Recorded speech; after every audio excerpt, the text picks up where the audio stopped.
দরিদ্র নারায়ণ স্বামী বিবেকানন্দ কর্তৃক প্রবর্তিত একটা আধ্যাত্মিক ও সমাজসেবামূলক ধারণা, যেখানে দরিদ্র ও আর্ত মানুষকে ঈশ্বরের রূপ হিসেবে গণ্য করা হয়। স্বামী বিবেকানন্দের সেই দর্শনই ছিল আমাদের তথা কল্যাণপুর দ্বাদশ শ্রেণী বিদ্যালয়ের 2002 মাধ্যমিক এবং 2004 উচ্চ মাধ্যমিক ব্যাচের প্রাক্তনীদের তৃতীয় বর্ষের পুনর্মিলনের এবারের মূল মন্ত্র।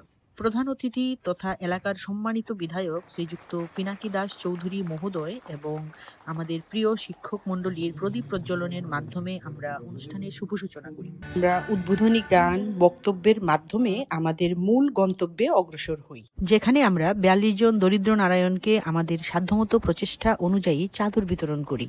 এবং এই মহতি কাজে আমরা আমাদের প্রিয় শিক্ষক এবং এলাকার সম্মানিত বিধায়ক শ্রীযুক্ত পিনাকি দাস চৌধুরী মহোদয়কে পাশে পেয়ে সত্যি আপ্লুত এবং গর্বিত। তারপর আমরা মধ্যাহ্নভোজনের মাধ্যমে অনুষ্ঠানের প্রথম পর্বের পরিসমাপ্তি করি।